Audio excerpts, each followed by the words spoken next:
ನನ್ನ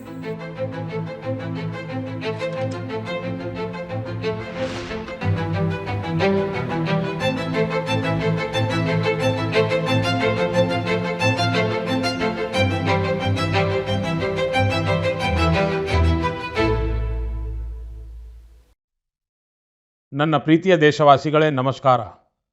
ಮನ್ ಕಿ ಬಾತ್ ಕಾರ್ಯಕ್ರಮಕ್ಕೆ ನಿಮಗೆ ಸ್ವಾಗತ, ಸುಸ್ವಾಗತ. ಮನ್ ಕಿ ಬಾತ್ ದೇಶ ಮತ್ತು ದೇಶವಾಸಿಗಳ ಸಾಧನೆಗಳನ್ನು ಮುಂದಿಡುವ ಒಂದು ಶಕ್ತಿಯುತ ವೇದಿಕೆಯಾಗಿದೆ. ದೇಶವು ಇಂತಹದ್ದೇ ಒಂದು ಸಾಧನೆಯನ್ನು ಇತ್ತೀಚೆಗೆ ದೆಹಲಿಯಲ್ಲಿ ನಡೆದ ಗ್ಲೋಬಲ್ ಎಐ ಇಂಪ್ಯಾಕ್ಟ್ ಸಮಿಟ್ ಸಂದರ್ಭದಲ್ಲಿ ಕಂಡಿತು. ಹಲವಾರು ದೇಶಗಳ ನಾಯಕರು, ಉದ್ಯಮ ಕ್ಷೇತ್ರದ ನಾಯಕರು, ನವೋನ್ವೇಷಕರು ಮತ್ತು ಸ್ಟಾರ್ಟ್ಅಪ್ ವಲಯಕ್ಕೆ ಸಂಬಂಧಿಸಿದ ಜನರು ಎಐ ಇಂಪ್ಯಾಕ್ಟ್ ಸಮಿಟ್ಗಾಗಿ ಭಾರತ ಮಂಟಪಂನಲ್ಲಿ ಸೇರಿದ್ದರು. ಮುಂಬರುವ ದಿನಗಳಲ್ಲಿ ಜಗತ್ತು ಎಐ ಶಕ್ತಿಯನ್ನು ಹೇಗೆ ಬಳಸಿಕೊಳ್ಳಲಿದೆ ಎಂಬ ನಿಟ್ಟಿನಲ್ಲಿ ಈ ಶೃಂಗಸಭೆಯು ಒಂದು ಮಹತ್ವದ ತಿರುವು ಎಂದು ಸಾಬೀತಾಗಿದೆ. ಈ ಶೃಂಗಸಭೆಯಲ್ಲಿ ನನಗೆ ವಿಶ್ವ ನಾಯಕರು ಮತ್ತು ಟೆಕ್ ಸಿಇಒಗಳನ್ನು ಭೇಟಿಯಾಗುವ ಅವಕಾಶವೂ ಸಿಕ್ಕಿತು. ಎಐ ಶೃಂಗಸಭೆಯ ಪ್ರದರ್ಶನದಲ್ಲಿ ನಾನು ವಿಶ್ವ ನಾಯಕರಿಗೆ ಹಲವು ಸಂಗತಿಗಳನ್ನು ತೋರಿಸಿದೆ. ನಾನು 2 ಸಂಗತಿಗಳನ್ನು ವಿಶೇಷವಾಗಿ ಉಲ್ಲೇಖಿಸಲು ಬಯಸುತ್ತೇನೆ.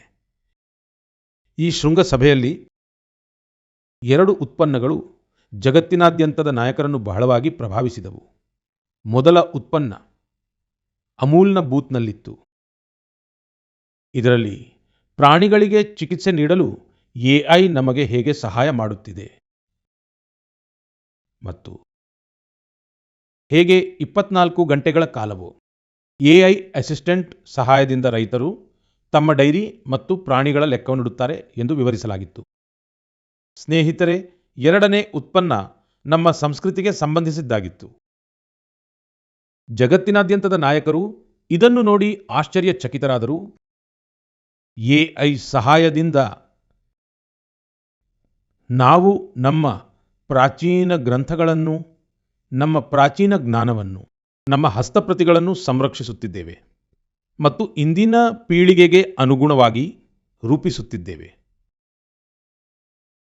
ಸ್ನೇಹಿತರೆ, ಪ್ರದರ್ಶನದ ಸಮಯದಲ್ಲಿ ಸುಶ್ರುತ ಸಂಹಿತೆಯನ್ನು ಪ್ರದರ್ಶನಕ್ಕಾಗಿ ಆಯ್ಕೆ ಮಾಡಲಾಗಿತ್ತು. ಮೊದಲ ಹಂತದಲ್ಲಿ ತಂತ್ರಜ್ಞಾನದ ಸಹಾಯದಿಂದ ಹಸ್ತಪ್ರತಿಗಳನ್ನು ಸುಲಭವಾಗಿ ಓದಲು ಸಾಧ್ಯವಾಗುವಂತೆ ಅವುಗಳ ಚಿತ್ರದ ಗುಣಮಟ್ಟವನ್ನು ನಾವು ಹೇಗೆ ಸುಧಾರಿಸುತ್ತಿದ್ದೇವೆ ಎಂಬುದನ್ನು ತೋರಿಸಲಾಯಿತು. 2ನೇ ಹಂತದಲ್ಲಿ ಈ ಚಿತ್ರವನ್ನು ಯಂತ್ರವು ಓದಬಲ್ಲ ಪಠ್ಯವಾಗಿ ಪರಿವರ್ತಿಸಲಾಯಿತು. ಮುಂದಿನ ಹಂತದಲ್ಲಿ ಯಂತ್ರವು ಓದಬಲ್ಲ ಪಠ್ಯವನ್ನು ಒಂದು ಎಐ ಅವತಾರ್ ಓದಿತು ಮತ್ತು ನಂತರದ ಹಂತದಲ್ಲಿ ತಂತ್ರಜ್ಞಾನದ ಮೂಲಕ ಈ ಅಮೂಲ್ಯವಾದ ಭಾರತೀಯ ಜ್ಞಾನವನ್ನು ಭಾರತೀಯ ಮತ್ತು ವಿದೇಶಿ ಭಾಷೆಗಳಿಗೆ ಹೇಗೆ ಅನುವಾದ ಮಾಡಬಹುದು ಎಂಬುದನ್ನು ಸಹ ನಾವು ತೋರಿಸಿದೆವು. ಭಾರತದ ಪ್ರಾಚೀನ ಜ್ಞಾನವನ್ನು ಆಧುನಿಕ ಅವತಾರದ ಮೂಲಕ ತಿಳಿಯಲು ವಿಶ್ವ ನಾಯಕರು ಬಹಳ ಆಸಕ್ತಿ ತೋರಿದರು. ಸ್ನೇಹಿತರೆ, ಈ ಶೃಂಗಸಭೆಯಲ್ಲಿ ಜಗತ್ತು ಎಐ ಕ್ಷೇತ್ರದಲ್ಲಿ ಭಾರತದ ಅದ್ಭುತ ಸಾಮರ್ಥ್ಯಗಳನ್ನು ನೋಡಿದೆ. ಈ ಸಂದರ್ಭದಲ್ಲಿ ಭಾರತವು 3 ಮೇಡ್ ಇನ್ ಇಂಡಿಯಾ ಎಐ ಮಾದರಿಗಳನ್ನು ಸಹ ಬಿಡುಗಡೆ ಮಾಡಿದೆ. ಇದು ಇದುವರೆಗಿನ ಅತಿದೊಡ್ಡ ಎಐ ಶೃಂಗಸಭೆಯಾಗಿದೆ. ಈ ಶೃಂಗಸಭೆಯ ಬಗ್ಗೆ ಯುವ ಜನತೆಗಿದ್ದ ಉತ್ಸಾಹ ಮತ್ತು ಆಸಕ್ತಿ ನಿಜಕ್ಕೂ ಗಮನಾರ್ಹವಾಗಿತ್ತು. ಈ ಶೃಂಗಸಭೆಯ ಯಶಸ್ಸಿಗಾಗಿ ನನ್ನೆಲ್ಲ ದೇಶ ಬಾಂಧವರನ್ನು ನಾನು ಅಭಿನಂದಿಸುತ್ತೇನೆ. ಗೆಳೆಯರೇ, ನಾನು ಯಾವಾಗಲೂ ಹೇಳುತ್ತೇನೆ, ಯಾರು ಆಡುತ್ತಾರೋ ಅವರು ಅರಳುತ್ತಾರೆ. ಕ್ರೀಡೆ ನಮ್ಮನ್ನು ಒಂದುಗೂಡಿಸುತ್ತದೆ. ಇತ್ತೀಚಿನ ದಿನಗಳಲ್ಲಿ ನೀವು T20 ವರ್ಲ್ಡ್ ಕಪ್ ಪಂದ್ಯಗಳನ್ನು ನೋಡುತ್ತಿರಬಹುದು ಮತ್ತು ನನಗೆ ಖಚಿತವಾದ ನಂಬಿಕೆ ಇದೆ. ಪಂದ್ಯಗಳನ್ನು ನೋಡುವಾಗ ಹಲವು ಬಾರಿ ಕಣ್ಣುಗಳು ಯಾವುದೋ ಒಬ್ಬ ವಿಶೇಷ ಆಟಗಾರನ ಮೇಲೆ ನೆಟ್ಟಿರುತ್ತವೆ. ಜರ್ಸಿ ಬೇರೆ ದೇಶದ್ದಾಗಿರುತ್ತದೆ, ಆದರೆ ಹೆಸರು ಕೇಳಿದಾಗ ಅನಿಸುತ್ತದೆ, ಅರೆ ಇವರು ನಮ್ಮ ದೇಶದವರಲ್ಲವೇ ಎಂದು. ಆಗ ಹೃದಯದ ಯಾವುದೋ ಮೂಲೆಯಲ್ಲಿ ಒಂದು ಸಣ್ಣ ಖುಷಿ ಮೂಡುತ್ತದೆ. ಏಕೆಂದರೆ ಆ ಆಟಗಾರ ಭಾರತೀಯ ಮೂಲದವನಾಗಿರುತ್ತಾನೆ ಮತ್ತು ಅವನು ತನ್ನ ಕುಟುಂಬ ನೆಲೆಸಿರುವ ದೇಶಕ್ಕಾಗಿ ಆಡುತ್ತಿರುತ್ತಾನೆ.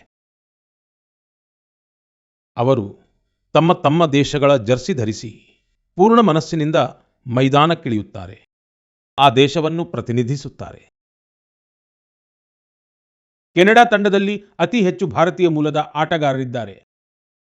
ತಂಡದ ನಾಯಕ ದಿಲ್ಪ್ರೀತ್ ಬಾಜ್ವಾ ಅವರ ಜನ್ಮ ಪಂಜಾಬಿನ ಗುರುದಾಸ್ಪುರದಲ್ಲಿ ಆಗಿತ್ತು. ನವನೀತ್ ಧಾರಿವಾಲ್ ಚಂಡೀಗಢದವರು. ಈ ಪಟ್ಟಿಯಲ್ಲಿ ಹರ್ಷ್ ಠಾಕೂರ್, ಶ್ರೇಯಸ್ ಮೋವಾ ಅವರಂತಹ ಅನೇಕ ಹೆಸರುಗಳಿವೆ. ಇವರೆಲ್ಲ ಕೆನಡಾದ ಜೊತೆಗೆ ಭಾರತದ ಗೌರವವನ್ನು ಹೆಚ್ಚಿಸುತ್ತಿದ್ದಾರೆ. ಅಮೆರಿಕದ ತಂಡದಲ್ಲಿಯೂ ಭಾರತದ ದೇಶೀಯ ಕ್ರಿಕೆಟ್ನಿಂದ ಬಂದಂತಹ ಅನೇಕ ಮುಖಗಳಿವೆ. ಅಮೆರಿಕನ್ ತಂಡದ ನಾಯಕ ಮೊನಾಂಗ್ ಪಟೇಲ್ ಗುಜರಾತಿನ ಅಂಡರ್ 16 ಮತ್ತು ಅಂಡರ್ 18 ತಂಡಗಳಿಗಾಗಿಯೂ ಆಡಿದ್ದಾರೆ. ಮುಂಬೈನ ಸೌರಭ್, ಹರ್ಮೀತ್ ಸಿಂಗ್, ದೆಹಲಿಯ ಮಿಲಿಂದ್ ಕುಮಾರ್ ಇವರೆಲ್ಲರೂ ಅಮೆರಿಕನ್ ತಂಡದ ಹೆಮ್ಮೆಯಾಗಿದ್ದಾರೆ. ಓಮನ್ ತಂಡದಲ್ಲಿ ಇಂದು ಅನೇಕ ಮುಖಗಳಿವೆ. ಅವರು ಮೊದಲು ಭಾರತದ ಬೇರೆ ಬೇರೆ ರಾಜ್ಯಗಳಲ್ಲಿ ಆಡಿದ್ದಾರೆ. ಜತಿಂದರ್ ಸಿಂಗ್, ವಿನಾಯಕ್ ಶುಕ್ಲಾ, ಕರಣ್, ಜೈ, ಆಶೀಶ್ ಅವರಂತಹ ಆಟಗಾರರು ಓಮನ್ ಕ್ರಿಕೆಟ್ನ ಬಲವಾದ ಕೊಂಡಿಯಾಗಿದ್ದಾರೆ. ನ್ಯೂಜಿಲೆಂಡ್, ಯುಎಇ ಮತ್ತು ಇಟಲಿ ತಂಡಗಳಲ್ಲಿಯೂ ಭಾರತೀಯ ಮೂಲದ ಆಟಗಾರರು ತಮ್ಮ ಸ್ಥಾನವನ್ನು ಗಳಿಸಿಕೊಳ್ಳುತ್ತಿದ್ದಾರೆ. ಹೀಗೆ ಎಷ್ಟೋ ಭಾರತೀಯ ಮೂಲದ ಆಟಗಾರರು ತಮ್ಮ ದೇಶದ ಗೌರವವನ್ನು ಹೆಚ್ಚಿಸುತ್ತಿದ್ದಾರೆ, ಅಲ್ಲಿನ ಯುವಕರಿಗೆ ಪ್ರೇರಣೆಯಾಗುತ್ತಿದ್ದಾರೆ. ಇದೇ ಅಲ್ಲವೇ ಭಾರತೀಯತೆ ವಿಶೇಷತೆ.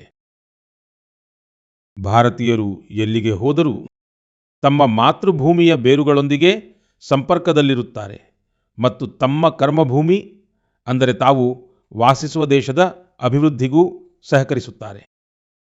ನನ್ನ ಪ್ರೀತಿಯ ದೇಶವಾಸಿಗಳೇ, ಯಾವುದೇ ತಂದೆ ತಾಯಿಗೆ ತಮ್ಮ ಮಗುವನ್ನು ಕಳೆದುಕೊಳ್ಳುವುದಕ್ಕಿಂತ ದೊಡ್ಡ ದುಃಖ ಬೇರೊಂದಿರಲು ಸಾಧ್ಯವಿಲ್ಲ. ಸಣ್ಣ ಮಗುವನ್ನು ಕಳೆದುಕೊಳ್ಳುವ ದುಃಖವಂತೂ ಇನ್ನೂ ಆಳವಾಗಿರುತ್ತದೆ. ಕೆಲವೇ ದಿನಗಳ ಹಿಂದೆ ನಾವು ಕೇರಳದ ಒಬ್ಬ ಪುಟ್ಟ ಮುಗ್ಧೆ ಆಲಿನ್ ಶೆರಿನ್ ಅಬ್ರಹಾಂ ಅವರನ್ನು ಕಳೆದುಕೊಂಡಿದ್ದೇವೆ. ಕೇವಲ 10 ತಿಂಗಳುಗಳಲ್ಲಿ ಆಕೆ ಈ ಜಗತ್ತನ್ನು ಬಿಟ್ಟು ಹೋದಳು. ಕಲ್ಪಿಸಿಕೊಳ್ಳಿ, ಆಕೆಯ ಮುಂದೆ ಇಡೀ ಜೀವನವಿತ್ತು. ಅದು ಇದ್ದಕ್ಕಿದ್ದಂತೆ ಕೊನೆಗೊಂಡಿತು. ಎಷ್ಟೋ ಕನಸುಗಳು ಮತ್ತು ಸಂತೋಷಗಳು ಅಪೂರ್ಣವಾಗಿ ಉಳಿದವು. ಆಕೆಯ ಪೋಷಕರು ಯಾವ ನೋವನ್ನು ಅನುಭವಿಸುತ್ತಿದ್ದಾರೋ ಅದನ್ನು ಶಬ್ದಗಳಲ್ಲಿ ವ್ಯಕ್ತಪಡಿಸಲು ಸಾಧ್ಯವಿಲ್ಲ. ಆದರೆ ಇಷ್ಟು ಆಳವಾದ ನೋವಿನ ನಡುವೆಯೂ ಆಲಿನ್ ಅವರ ತಂದೆ ಅರುಣ್ ಅಬ್ರಹಾಂ ಮತ್ತು ತಾಯಿ ಶೆರಿನ್ ಅವರು ಪ್ರತಿಯೊಬ್ಬ ದೇಶವಾಸಿಯ ಹೃದಯದಲ್ಲಿ ಅವರ ಬಗ್ಗೆ ಗೌರವ ಹುಟ್ಟುವಂತಹ ಒಂದು ನಿರ್ಧಾರವನ್ನು ತೆಗೆದುಕೊಂಡರು. ಅವರು ಆಲಿನ್ ಅವರ ಅಂಗಾಂಗಗಳನ್ನು ದಾನ ಮಾಡುವ ನಿರ್ಧಾರ ಮಾಡಿದರು. ಈ ಒಂದು ನಿರ್ಧಾರದಿಂದ ಅವರ ಯೋಚನೆ ಎಷ್ಟು ದೊಡ್ಡದು ಮತ್ತು ವ್ಯಕ್ತಿತ್ವ ಎಷ್ಟು ವಿಶಾಲವಾದುದು ಎಂದು ತಿಳಿಯುತ್ತದೆ. ಒಂದೆಡೆ ಅವರು ತಮ್ಮ ಮಗಳನ್ನು ಕಳೆದುಕೊಂಡ ದುಃಖದಲ್ಲಿದ್ದರು, ಮತ್ತೊಂದೆಡೆ ಇತರರಿಗೆ ಸಹಾಯ ಮಾಡುವ ಭಾವನೆ ಅವರಲ್ಲಿ ತುಂಬಿತ್ತು. ಅವರು ಬಯಸಿದ್ದರು ಯಾವುದೇ ಕುಟುಂಬಕ್ಕೆ ಇಂತಹ ದಿನ ಬಾರದಿರಲಿ ಎಂದು. ಆಲಿನ್ ಶೈರಿನ್ ಅಬ್ರಹಾಂ ಇಂದು ನಮ್ಮ ನಡುವೆ ಇಲ್ಲ, ಆದರೆ ಅವರ ಹೆಸರು ದೇಶದ ಅತಿ ಕಿರಿಯ ವಯಸ್ಸಿನ ಅಂಗಾಂಗ ದಾನಿಗಳ ಪಟ್ಟಿಯಲ್ಲಿ ಸೇರಿದೆ.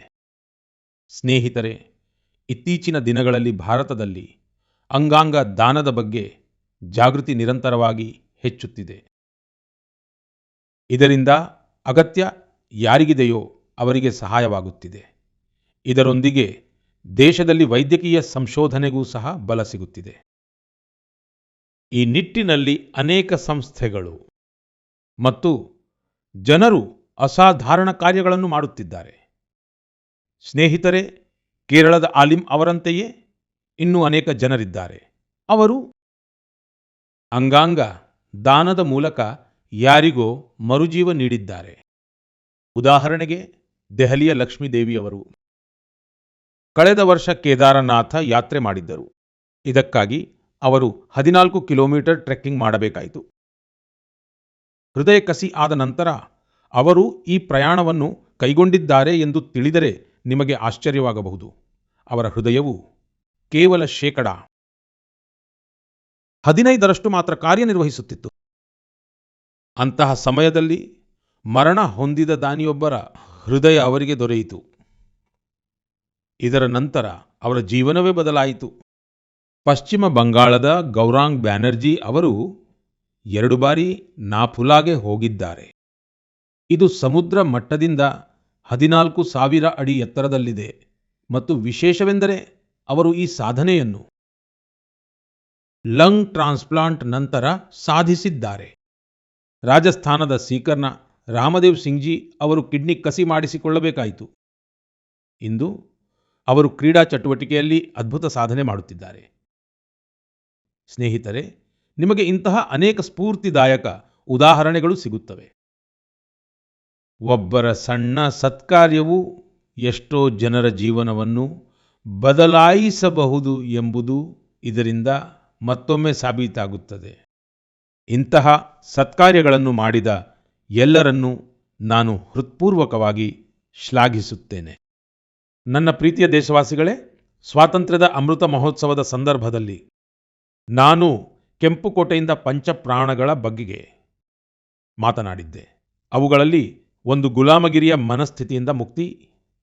ಇಂದು ದೇಶ ಗುಲಾಮಗಿರಿಯ ಸಂಕೇತಗಳನ್ನು ದಾಟಿ ಭಾರತದ ಸಂಸ್ಕೃತಿಗೆ ಸಂಬಂಧಿಸಿದ ವಿಷಯಗಳಿಗೆ ಮಹತ್ವ ನೀಡುತ್ತಿದೆ. ಈ ನಿಟ್ಟಿನಲ್ಲಿ ನಮ್ಮ ರಾಷ್ಟ್ರಪತಿ ಭವನವು ಒಂದು ಮಹತ್ವದ ಹೆಜ್ಜೆ ಇಟ್ಟಿದೆ. ನಾಳೆ ಅಂದರೆ ಫೆಬ್ರವರಿ 23ರಂದು ರಾಷ್ಟ್ರಪತಿ ಭವನದಲ್ಲಿ ರಾಜಾಜಿ ಉತ್ಸವವನ್ನು ಆಚರಿಸಲಾಗುವುದು. ಈ ಸಂದರ್ಭದಲ್ಲಿ ರಾಷ್ಟ್ರಪತಿ ಭವನದ ಕೇಂದ್ರ ಪ್ರಾಂಗಣದಲ್ಲಿ ಶ್ರೀ ರಾಜಗೋಪಾಲಾಚಾರಿ ಅವರ ಪ್ರತಿಮೆಯನ್ನು ಅನಾವರಣಗೊಳಿಸಲಾಗುವುದು. ಅವರು ಸ್ವತಂತ್ರ ಭಾರತದ ಮೊದಲ ಭಾರತೀಯ ಗವರ್ನರ್ ಜನರಲ್ ಆಗಿದ್ದರು. ಅಧಿಕಾರವನ್ನು ಕೇವಲ ಒಂದು ಸ್ಥಾನವಾಗಿ ನೋಡದೆ ಅದನ್ನು ಒಂದು ಸೇವೆಯೆಂದು ಪರಿಗಣಿಸಿದವರಲ್ಲಿ ಇವರು ಒಬ್ಬರು. ಸಾರ್ವಜನಿಕ ಜೀವನದಲ್ಲಿ ಅವರ ನಡವಳಿಕೆ, ಸಂಯಮ ಮತ್ತು ಸ್ವತಂತ್ರ ಚಿಂತನೆಯು ಇಂದಿಗೂ ನಮಗೆ ಸ್ಫೂರ್ತಿ ನೀಡುತ್ತವೆ. ದುರದೃಷ್ಟವಶಾತ್ ಸ್ವಾತಂತ್ರ್ಯದ ನಂತರವೂ ರಾಷ್ಟ್ರಪತಿ ಭವನದಲ್ಲಿ ಬ್ರಿಟಿಷ್ ಆಡಳಿತಗಾರರ ಪ್ರತಿಮೆಗಳನ್ನು ಹಾಗೆಯೇ ಉಳಿಸಿಕೊಳ್ಳಲಾಗಿತ್ತು. ಆದರೆ ದೇಶದ ಮಹಾನ್ ಪುತ್ರರಿಗೆ ಸ್ಥಾನ ನೀಡಿರಲಿಲ್ಲ. ಬ್ರಿಟಿಷ್ ಆರ್ಕಿಟೆಕ್ಟ್ ಎಡ್ವಿನ್ ಲುಟ್ಯನ್ಸ್ ಅವರ ಪ್ರತಿಮೆಯೂ ರಾಷ್ಟ್ರಪತಿ ಭವನದಲ್ಲಿತ್ತು. ಈಗ ಈ ಪ್ರತಿಮೆಯ ಸ್ಥಾನದಲ್ಲಿ ರಾಜಾಜಿ ಅವರ ಪ್ರತಿಮೆಯನ್ನು ಸ್ಥಾಪಿಸಲಾಗುವುದು. ರಾಜಾಜಿ ಉತ್ಸವದ ಸಮಯದಲ್ಲಿ ರಾಜಗೋಪಾಲಾಚಾರಿ ಅವರ ಕುರಿತಾದ ಪ್ರದರ್ಶನವೂ ಇರುತ್ತದೆ. ಈ ಪ್ರದರ್ಶನ 24 ಫೆಬ್ರವರಿಯಿಂದ ಮಾರ್ಚ್ 1ರವರೆಗೆ ನಡೆಯಲಿದೆ. ಸಮಯ ಮಾಡಿಕೊಂಡು ನೀವು ಕೂಡ ಇದನ್ನು ನೋಡಲು ಖಂಡಿತ ಹೋಗಿ. ನನ್ನ ಪ್ರೀತಿಯ ದೇಶವಾಸಿಗಳೇ, ಮನ್ ಕಿ ಬಾತ್ನಲ್ಲಿ ನಿಮ್ಮೊಂದಿಗೆ ಡಿಜಿಟಲ್ ಅರೆಸ್ಟ್ ಬಗ್ಗೆ ವಿಸ್ತಾರವಾಗಿ ಮಾತನಾಡಿದ್ದೇನೆ. ಇದರ ನಂತರ ದೇಶದಲ್ಲಿ ಡಿಜಿಟಲ್ ಅರೆಸ್ಟ್ ಮತ್ತು ಡಿಜಿಟಲ್ ಫ್ರಾಡ್ ಬಗ್ಗೆ ಸಾಕಷ್ಟು ಜಾಗೃತಿ ಮೂಡಿದೆ. ಆದರೆ ಈಗಲೂ ನಮ್ಮ ಸುತ್ತಮುತ್ತ ಕ್ಷಮಿಸಲಾಗದಂತಹ ಘಟನೆಗಳು ನಡೆಯುತ್ತಿವೆ. ಮುಗ್ಧ ಜನರನ್ನು ಡಿಜಿಟಲ್ ಅರೆಸ್ಟ್ ಮತ್ತು ಫೈನಾನ್ಷಿಯಲ್ ಫ್ರಾಡ್ನ ಗುರಿಯಾಗಿಸಲಾಗುತ್ತಿದೆ. ಹಲವು ಬಾರಿ ಯಾವುದೋ ಹಿರಿಯ ನಾಗರಿಕರ ಜೀವನ ಪೂರ್ತಿ ದುಡಿದ ಹಣವನ್ನು ವಂಚಿಸಲಾಗಿದೆ ಎಂದು ತಿಳಿಯುತ್ತದೆ. ಕೆಲವೊಮ್ಮೆ ಯಾರೋ ಒಬ್ಬರು ತಮ್ಮ ಮಕ್ಕಳ ಶಾಲಾ ಶುಲ್ಕವನ್ನು ಪಾವತಿಸಲು ಉಳಿತಾಯ ಮಾಡಿದ್ದ ಹಣವನ್ನು ವಂಚಿಸಿರುವ ಹಾಗೂ ಉದ್ಯಮಿಗಳು ಮೋಸ ಹೋಗುತ್ತಿರುವ ಸುದ್ದಿಗಳನ್ನು ನಾವು ಕಾಣುತ್ತಿದ್ದೇವೆ. ಯಾರೋ ಫೋನ್ ಮಾಡಿ, ನಾನು ದೊಡ್ಡ ಅಧಿಕಾರಿಯಾಗಿದ್ದೇನೆ, ನೀವು ಕೆಲವು ವಿವರಗಳನ್ನು ಒದಗಿಸಬೇಕೆಂದು ಹೇಳುತ್ತಾರೆ. ಇದರ ನಂತರ ಮುಗ್ಧ ಜನರು ಹಾಗೆಯೇ ಮಾಡಿಬಿಡುತ್ತಾರೆ. ಆದ್ದರಿಂದ ನೀವು ಜಾಗರೂಕರಾಗಿರುವುದು, ಎಚ್ಚರವಾಗಿರುವುದು ಬಹಳ ಮುಖ್ಯ. ಸ್ನೇಹಿತರೆ, ನೀವೆಲ್ಲರೂ KYC ನೋ ಯುವರ್ ಕಸ್ಟಮರ್ ಅಂದರೆ ನಿಮ್ಮ ಗ್ರಾಹಕರನ್ನು ತಿಳಿಯಿರಿ ಈ ಪ್ರಕ್ರಿಯೆ ಬಗ್ಗೆ ನಿಮಗೆ ತಿಳಿದೇ ಇರುತ್ತದೆ. ಕೆಲವೊಮ್ಮೆ ನಿಮಗೆ ನಿಮ್ಮ ಬ್ಯಾಂಕಿನಿಂದ KYC ಅಪ್ಡೇಟ್ ಅಥವಾ KYC ಮಾಡಿಸುವ ಮೆಸೇಜ್ಗಳು ಬಂದಾಗ ಮನಸ್ಸಿನಲ್ಲಿ ಪ್ರಶ್ನೆ ಮೂಡುತ್ತದೆ. ನಾನು ಮೊದಲೇ KYC ಮಾಡಿಸಿದ್ದೇನೆ, ಹಾಗಾದರೆ ಇದನ್ನೇಕೆ ಮತ್ತೆ ಮಾಡಿಸಬೇಕು ಅಂತ. ನಿಮ್ಮಲ್ಲಿ ನನ್ನ ಆಗ್ರಹವೇನೆಂದರೆ ಕಿರಿಕಿರಿ ಮಾಡಿಕೊಳ್ಳಬೇಡಿ. ಇದಿರುವುದು ನಿಮ್ಮ ಹಣದ ಸುರಕ್ಷತೆಗಾಗಿಯೇ. ನಮ್ಮೆಲ್ಲರಿಗೂ ತಿಳಿದಿದೆ, ಇತ್ತೀಚಿನ ದಿನಗಳಲ್ಲಿ ಪೆನ್ಷನ್, ಸಬ್ಸಿಡಿ, ವಿಮೆ, UPI ಎಲ್ಲವೂ ಬ್ಯಾಂಕ್ ಖಾತೆಗೆ ಜೋಡಣೆಯಾಗಿದೆ. ಇದೇ ಕಾರಣದಿಂದ ಬ್ಯಾಂಕುಗಳು ಕಾಲಕಾಲಕ್ಕೆ KYC ಮಾಡುತ್ತವೆ. ಇದರಿಂದ ನಿಮ್ಮ ಬ್ಯಾಂಕ್ ಖಾತೆ ಸುರಕ್ಷಿತವಾಗಿರುತ್ತದೆ. ಹೌದು, ಇದರಲ್ಲಿಯೂ ನೀವು ಒಂದು ವಿಷಯವನ್ನು ನೆನಪಿನಲ್ಲಿಡಬೇಕು. ಅಪರಾಧಿಗಳು ನಕಲಿ ಕರೆ ಮಾಡುತ್ತಾರೆ, SMS ಮತ್ತು ಲಿಂಕ್ ಕಳುಹಿಸುತ್ತಾರೆ. ಆದ್ದರಿಂದ ನಾವು ಜಾಗರೂಕರಾಗಿರಬೇಕು ಮತ್ತು ಅಂತಹ ವಂಚಕರ ಬಲೆಗೆ ಬೀಳಬಾರದು. KYC ಅಥವಾ KYC ಅನ್ನು ಕೇವಲ ನಿಮ್ಮ ಬ್ಯಾಂಕಿನ ಶಾಖೆ ಅಥವಾ ಅಧಿಕೃತ ಅಪ್ಲಿಕೇಶನ್ ಮತ್ತು ಅಧಿಕೃತ ಮಾಧ್ಯಮಗಳಿಂದಲೇ ಮಾಡಿಸಿ. OTP, ಆಧಾರ್ ನಂಬರ್ ಅಥವಾ ಬ್ಯಾಂಕ್ ಖಾತೆಗೆ ಸಂಬಂಧಿಸಿದ ಮಾಹಿತಿಯನ್ನು ಯಾರಿಗೂ ನೀಡಬೇಡಿ. ಮತ್ತು ಅತಿ ಮುಖ್ಯವಾದ ವಿಷಯವೆಂದರೆ ನಿಮ್ಮ ಪಾಸ್ವರ್ಡ್ ಅನ್ನು ಕಾಲಕಾಲಕ್ಕೆ ಖಂಡಿತವಾಗಿ ಬದಲಾಯಿಸುತ್ತಿರಿ. ಹೇಗೆ ಪ್ರತಿ ಋತುವಿನೊಂದಿಗೆ ಆಹಾರ ಪದ್ಧತಿ ಬದಲಾಗುತ್ತದೆಯೋ, ಉಡುಗೆ ತೊಡುಗೆ ಬದಲಾಗುತ್ತದೆಯೋ, ಹಾಗೆಯೇ ಒಂದು ನಿಯಮ ಮಾಡಿಕೊಳ್ಳಿ. ಪ್ರತಿ ಕೆಲವು ದಿನಗಳಿಗೊಮ್ಮೆ ನೀವು ನಿಮ್ಮ ಪಾಸ್ವರ್ಡ್ ಅನ್ನು ಕೂಡ ಬದಲಾಯಿಸಿಕೊಳ್ಳಬೇಕು. ಸ್ನೇಹಿತರೆ, ಇತ್ತೀಚೆಗೆ ಭಾರತೀಯ ರಿಸರ್ವ್ ಬ್ಯಾಂಕ್ ಇದೇ ವಿಷಯಗಳ ಬಗ್ಗೆ ಹಣಕಾಸು ಸಾಕ್ಷರತಾ ಸಪ್ತಾಹವನ್ನು ಆಯೋಜಿಸಿತ್ತು. ಹಣಕಾಸು ಸಾಕ್ಷರತೆಯ ಈ ಅಭಿಯಾನ ಈಗ ಇಡೀ ವರ್ಷ ಮುಂದುವರಿಯಲಿದೆ. ಆದ್ದರಿಂದ ಭಾರತೀಯ ರಿಸರ್ವ್ ಬ್ಯಾಂಕಿನ ಸಂದೇಶದ ಬಗ್ಗೆ ಗಮನವಿರಲಿ ಮತ್ತು ನಿಮ್ಮ KYC ಅನ್ನು ಅಪ್ಡೇಟ್ ಆಗಿ ಇಟ್ಟುಕೊಳ್ಳಿ. ನೆನಪಿಡಿ, ಸರಿಯಾದ KYC, ಸಮಯಕ್ಕೆ ಸರಿಯಾಗಿ KYC. ಖಾತೆಯನ್ನು ಸುರಕ್ಷಿತವಾಗಿರಿಸಿ ಸಶಕ್ತ ನಾಗರಿಕರಾಗಿರಿ. ಏಕೆಂದರೆ ಬಲಿಷ್ಠ ಮತ್ತು ಆತ್ಮನಿರ್ಭರ ಭಾರತ ನಿರ್ಮಾಣವಾಗುವುದು ಸಶಕ್ತ ನಾಗರಿಕರಿಂದಲೇ.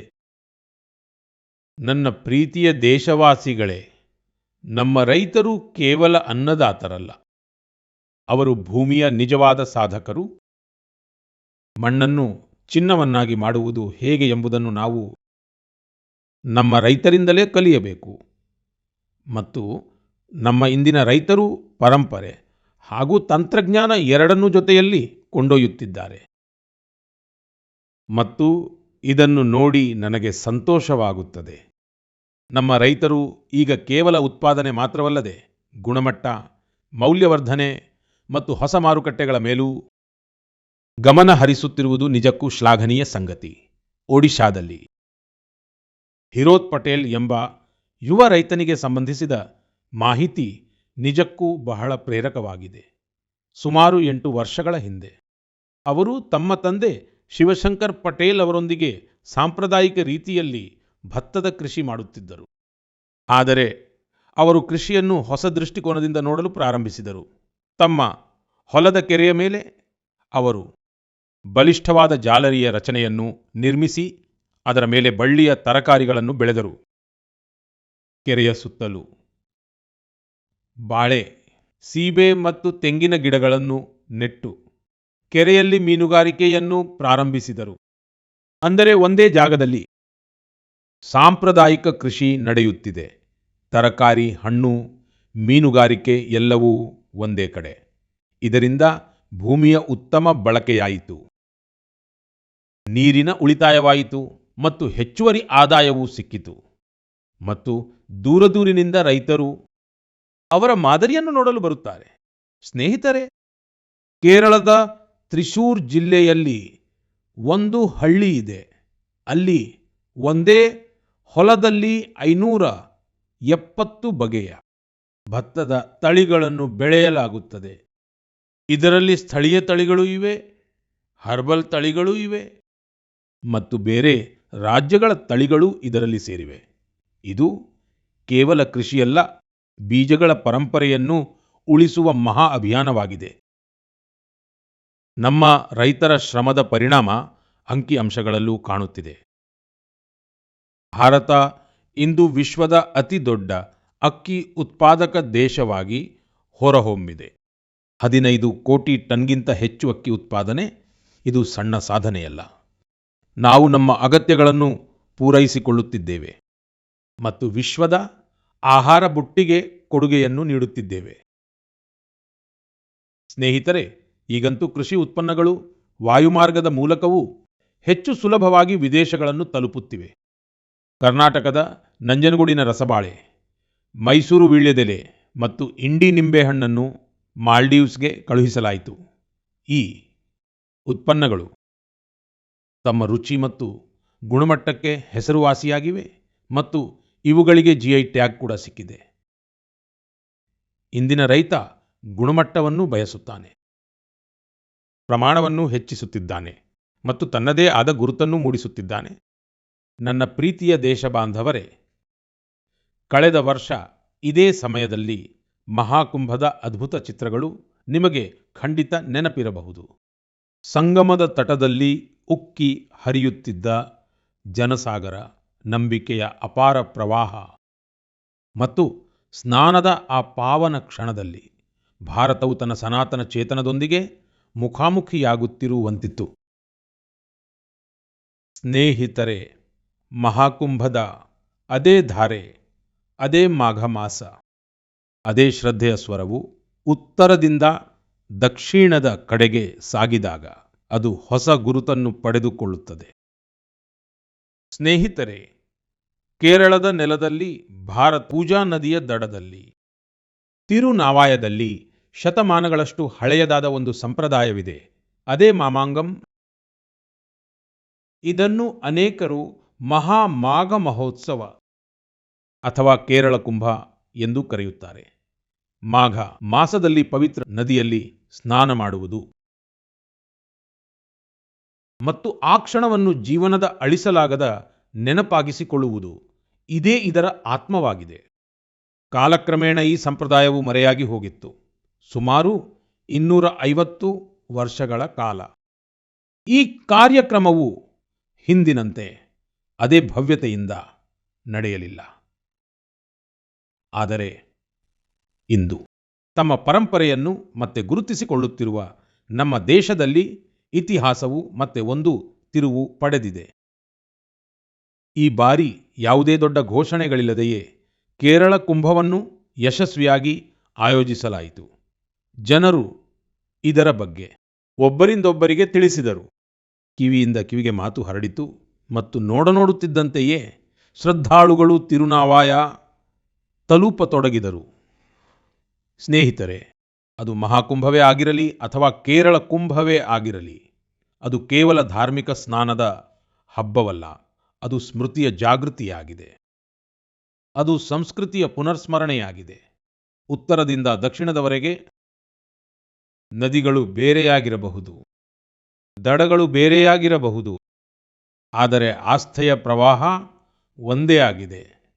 ಇದೇ ಭಾರತ. ಸ್ನೇಹಿತರೆ, ನಮ್ಮ ದೇಶದಲ್ಲಿ ಸಮಾಜದ ಕಲ್ಯಾಣಕ್ಕಾಗಿ ಶ್ರಮಿಸಿದ ಮಹನೀಯರು ಮತ್ತು ತಮ್ಮ ಉದಾತ್ತ ಕಾರ್ಯಗಳಲ್ಲಿ ಜನಹಿತಕ್ಕೆ ಮೊದಲ ಆದ್ಯತೆ ನೀಡಿದಂತಹ ಗುಣಸಂಪನ್ನ ವ್ಯಕ್ತಿಗಳು ಯಾವಾಗಲೂ ಜನರ ಹೃದಯದಲ್ಲಿ ನೆಲೆಸಿರುತ್ತಾರೆ. ಅಮ್ಮ ಜಯಲಲಿತಾ ಅವರು ಅಂತಹದ್ದೇ ಒಬ್ಬ ಜನಪ್ರಿಯ ನಾಯಕಿಯಾಗಿದ್ದರು. ಫೆಬ್ರವರಿ 24ರಂದು ಅವರ ಜನ್ಮದಿನದ ಸುಸಂದರ್ಭವಿದೆ. ತಮಿಳುನಾಡಿನ ಜನರಿಗೆ ಅವರ ಮೇಲಿದ್ದ ಪ್ರೀತಿ ಎಷ್ಟೊಂದು ಗಾಢವಾಗಿತ್ತು ಎಂದರೆ ಅದು ನನಗೆ ಇಂದಿಗೂ ರಾಜ್ಯ ಪ್ರವಾಸದ ವೇಳೆ ಕಾಣಿಸುತ್ತದೆ. ಅಮ್ಮ ಜಯಲಲಿತಾ ಅವರ ಹೆಸರನ್ನು ಉಲ್ಲೇಖಿಸಿದ ತಕ್ಷಣ ತಮಿಳುನಾಡಿನ ಜನರ ಮುಖ ಅರಳುತ್ತದೆ. ಅವರೊಂದಿಗೆ ನಮ್ಮ ನಾರಿ ಶಕ್ತಿಯ ಸಂಬಂಧವು ಇನ್ನಷ್ಟು ವಿಶೇಷವಾದುದಾಗಿದೆ. ಇದಕ್ಕೆ ಕಾರಣವೇನೆಂದರೆ ಅವರು ಅಧಿಕಾರದಲ್ಲಿದ್ದಾಗ ತಾಯಂದಿರು, ಸಹೋದರಿಯರು ಮತ್ತು ಹೆಣ್ಣು ಮಕ್ಕಳಿಗಾಗಿ ಅನೇಕ ಶ್ಲಾಘನೀಯ ಪ್ರಯತ್ನಗಳನ್ನು ಮಾಡಿದ್ದರು. ರಾಜ್ಯದಲ್ಲಿ ಕಾನೂನು ಸುವ್ಯವಸ್ಥೆಯನ್ನು ಸುಸ್ಥಿತಿಯಲ್ಲಿಡಲು ಕೂಡ ಅವರು ಬಹಳ ದೃಢವಾದ ಹೆಜ್ಜೆಗಳನ್ನಿಟ್ಟಿದ್ದರು. ದೇಶಭಕ್ತಿಯ ಭಾವನೆ ಅವರಲ್ಲಿ ಮನೆ ಮಾಡಿತ್ತು. ಇದರೊಂದಿಗೆ ಭಾರತದ ಸಾಂಸ್ಕೃತಿಕ ಪರಂಪರೆಯ ಬಗ್ಗೆ ಅವರಿಗೆ ಬಹಳ ಹೆಮ್ಮೆಯಿತ್ತು. ಅಮ್ಮ ಜಯಲಲಿತಾ ಅವರೊಂದಿಗಿನ ಪ್ರತಿಯೊಂದು ಭೇಟಿ, ಪ್ರತಿಯೊಂದು ಮಾತುಕತೆ ನನ್ನ ಮನಸ್ಸಿನಲ್ಲಿ ಇಂದಿಗೂ ಹಚ್ಚ ಹಸಿರಾಗಿದೆ. ಅವರು ಗುಜರಾತ್ನಲ್ಲಿ 2002 ಮತ್ತು 2012ರಲ್ಲಿ ನಡೆದ ನನ್ನ 2 ಪ್ರಮಾಣವಚನ ಸ್ವೀಕಾರ ಸಮಾರಂಭಗಳಲ್ಲಿಯೂ ಭಾಗವಹಿಸಿದ್ದರು. ನಾವಿಬ್ಬರೂ ನಮ್ಮ ರಾಜ್ಯಗಳಲ್ಲಿ ಮುಖ್ಯಮಂತ್ರಿಗಳಾಗಿದ್ದಾಗ ಉತ್ತಮ ಆಡಳಿತದಂತಹ ವಿಷಯಗಳ ಬಗ್ಗೆ ನಮ್ಮ ನಡುವೆ ಆಗಾಗ ಮಾತುಕತೆ ನಡೆಯುತ್ತಿತ್ತು. ಅವರ ಯೋಚನೆಗಳು ಸಂಪೂರ್ಣವಾಗಿ ಸ್ಪಷ್ಟವಾಗಿದ್ದವು ಮತ್ತು ವಿಚಾರಗಳು ಬಹಳ ನಿಖರವಾಗಿದ್ದವು. ಇದು ಅವರ ಒಂದು ದೊಡ್ಡ ವಿಶೇಷತೆಯಾಗಿತ್ತು. ಹಲವು ವರ್ಷಗಳ ಹಿಂದೆ ಅವರು ಪೊಂಗಲ್ನ ಪವಿತ್ರ ಸಂದರ್ಭದಲ್ಲಿ ನನ್ನನ್ನು ಭೋಜನಕ್ಕಾಗಿ ಚೆನ್ನೈಗೆ ಆಹ್ವಾನಿಸಿದ್ದರು. ಪ್ರೀತಿ ತುಂಬಿದ ಅವರ ಆ ಭಾವನೆ ನನಗೆ ಅವಿಸ್ಮರಣೀಯವಾಗಿರುತ್ತದೆ. ಮತ್ತೊಮ್ಮೆ ನಾನು ಅವರಿಗೆ ವಿನಮ್ರ ಶ್ರದ್ಧಾಂಜಲಿಯನ್ನು ಅರ್ಪಿಸುತ್ತೇನೆ. ಜಯಲಲಿತಾ ಅವರ್ಗಳಕ್ಕ ಏನ್ ನಿನೈವಾಂಜಲಿಗಳ ಸಮುದಾಯத்திற்கு அவர் அற்றிய சேவை என்றும் நினைவில் இருக்கும். ಪ್ರೀತಿಯ ದೇಶವಾಸಿಗಳೇ, ಈಗ ನಾನು ನಮ್ಮ ಪ್ರೀತಿಯ ಪುಟ್ಟ ಪ್ರತಿಭಾವಂತ ಮಕ್ಕಳೊಂದಿಗೆ ಮಾತನಾಡುತ್ತೇನೆ. ಸದ್ಯಕ್ಕೆ ತಮ್ಮ ಪರೀಕ್ಷೆಗಳನ್ನು ಬರೆಯುತ್ತಿರುವ ಮಕ್ಕಳೊಂದಿಗೆ. ನೀವು ಈ ತಿಂಗಳ ಆರಂಭದಲ್ಲಿ ಪರೀಕ್ಷಾ ಪೇ ಚರ್ಚಾ ಕಾರ್ಯಕ್ರಮವನ್ನು ನೋಡಿರುತ್ತೀರಿ ಮತ್ತು ಅದರಿಂದ ಕೆಲವು ವಿಷಯಗಳನ್ನು ಕಲಿತಿರುತ್ತೀರಿ ಎಂದು ನಾನು ಭಾವಿಸುತ್ತೇನೆ. ಆದರೂ ನಾನು ಕೇಳುತ್ತಿದ್ದೇನೆ, ನಿಮ್ಮ ಓದಿನ ಬಗ್ಗೆ ನೀವು ಅತಿಯಾದ ಆತಂಕ ಮಾಡಿಕೊಳ್ಳುತ್ತಿಲ್ಲ ತಾನೆ? ನನ್ನ ಪ್ರೀತಿಯ ಮಕ್ಕಳೇ, ನೀವಂತೂ ಪರೀಕ್ಷಾ ಯೋಧರು. ನನಗೆ ವಿಶ್ವಾಸವಿದೆ, ನೀವೆಲ್ಲರೂ ಪೂರ್ಣ ಮನಸ್ಸಿನಿಂದ ಪರೀಕ್ಷೆಯ ಸಿದ್ಧತೆಯಲ್ಲಿ ತೊಡಗಿದ್ದೀರಿ. ಹೌದು, ಇಂತಹ ಸಮಯದಲ್ಲಿ ಮನಸ್ಸಿನಲ್ಲಿ ಸ್ವಲ್ಪ ಅನುಮಾನ ಬರುವುದು ಸಹಜ. ಕೆಲವೊಮ್ಮೆ ಅನಿಸುತ್ತದೆ, ಎಲ್ಲವೂ ನೆನಪಿನಲ್ಲಿರುತ್ತದೆಯೋ ಇಲ್ಲವೋ, ಕೆಲವೊಮ್ಮೆ ಸಮಯ ಸಾಕಾಗುವುದಿಲ್ಲವೋ ಏನೋ ಎಂದು ಅನಿಸುತ್ತದೆ. ಈ ಭಾವನೆಯನ್ನು ಪ್ರತಿ ಪೀಳಿಗೆಯ ಮಕ್ಕಳು ಅನುಭವಿಸಿದ್ದಾರೆ. ನೀವು ಒಬ್ಬರೇ ಅಲ್ಲ ಎಂಬುದನ್ನು ನೆನಪಿಡಿ. ನಿಮ್ಮ ಮೌಲ್ಯವು ನಿಮ್ಮ ಅಂಕಪಟ್ಟಿಯಿಂದ ನಿರ್ಧಾರವಾಗುವುದಿಲ್ಲ. ಆದ್ದರಿಂದ ನಿಮ್ಮ ಮೇಲೆ ನಂಬಿಕೆ ಇಡಿ. ಏನು ಓದಿದ್ದೀರೋ ಅದನ್ನು ಪೂರ್ಣ ಮನಸ್ಸಿನಿಂದ ಬರೆಯಿರಿ. ಮತ್ತು ಯಾವುದು ಗೊತ್ತಿಲ್ಲವೋ ಆ ಒಂದು ಪ್ರಶ್ನೆಯು ನಿಮ್ಮ ಮನಸ್ಸಿನ ಮೇಲೆ ಪ್ರಭಾವ ಬೀರಲು ಬಿಡಬೇಡಿ. ಮತ್ತೊಂದು ಮಾತು ನೆನಪಿನಲ್ಲಿರಲಿ, ನಿಮ್ಮ ತಂದೆ ತಾಯಿ ಮತ್ತು ಶಿಕ್ಷಕರೊಂದಿಗೆ ಮಾತನಾಡುತ್ತಾ ಇರಿ. ಅವರು ನಿಮ್ಮ ಅಂಕಗಳಿಂದಲ್ಲ, ನಿಮ್ಮ ಪ್ರಯತ್ನದಿಂದ ನಿಮ್ಮನ್ನು ಗುರುತಿಸುತ್ತಾರೆ. ನಿಮ್ಮ ಪರಿಶ್ರಮದಿಂದ ಸಂತೋಷ ಪಡುತ್ತಾರೆ. ನನಗೆ ಪೂರ್ಣ ಭರವಸೆ ಇದೆ, ನೀವು ಪರೀಕ್ಷೆಯಲ್ಲೂ ಯಶಸ್ವಿಯಾಗುತ್ತೀರಿ ಮತ್ತು ನಿಮ್ಮ ಜೀವನದಲ್ಲೂ ಯಶಸ್ಸಿನ ಹೊಸ ಎತ್ತರವನ್ನು ತಲುಪುತ್ತೀರಿ. ಸ್ನೇಹಿತರೆ, ಈ ದಿನಗಳಲ್ಲಿ ರಂಜಾನ್ ನಡೆಯುತ್ತಿದೆ. ನಾನು ಈ ಪವಿತ್ರ ತಿಂಗಳಿಗಾಗಿ ಎಲ್ಲರಿಗೂ ಶುಭಾಶಯಗಳನ್ನು ಕೋರುತ್ತೇನೆ. ಇನ್ನು ಕೆಲವೇ ದಿನಗಳಲ್ಲಿ ಹೋಳಿ ಹಬ್ಬವೂ ಬರುತ್ತಿದೆ.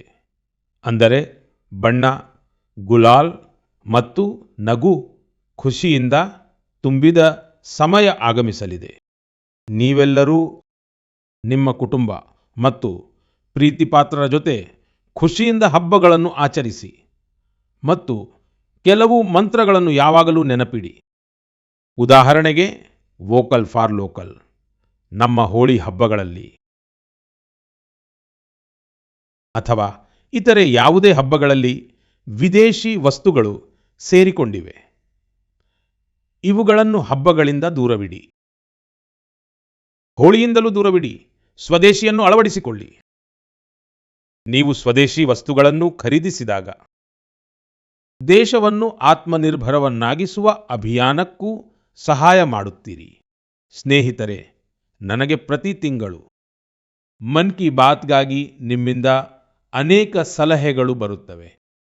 ನೀವು ಕಳುಹಿಸಿದ ಸಂದೇಶಗಳಿಂದ ನಮಗೆ ದೇಶದ ಮೂಲೆ ಮೂಲೆಯಲ್ಲಿ ಅಡಗಿರುವ ಅದ್ಭುತ ಪ್ರತಿಭೆಗಳ ಬಗ್ಗೆ ತಿಳಿಯುತ್ತದೆ. ವೈಯಕ್ತಿಕ ಸ್ವಾರ್ಥವನ್ನು ಮೀರಿ ಸಮಾಜಕ್ಕಾಗಿ ಏನಾದರೂ ಮಾಡುವ ಅನೇಕ ಸ್ಫೂರ್ತಿದಾಯಕ ಕಥೆಗಳು ನಿಮ್ಮ ಮೂಲಕ ದೇಶಾದ್ಯಂತ ಜನರನ್ನು ತಲುಪಿವೆ. ನೀವು ಹೀಗೆಯೇ ನಿಮ್ಮ ಪ್ರಯತ್ನವನ್ನು ಮುಂದುವರಿಸಿ. ನಾನು ನಿಮ್ಮ ಸಂದೇಶಗಳಿಗಾಗಿ ಕಾಯುತ್ತಿರುತ್ತೇನೆ. ನಾನು ಮತ್ತೊಮ್ಮೆ ನಿಮಗೂ ಮತ್ತು ನಿಮ್ಮ ಕುಟುಂಬಕ್ಕೂ ಮುಂಬರುವ ಹಬ್ಬಗಳ ಶುಭಾಶಯಗಳನ್ನು ಕೋರುತ್ತೇನೆ. ತುಂಬು ಮನಸ್ಸಿನ ಧನ್ಯವಾದಗಳು. ನಮಸ್ಕಾರ.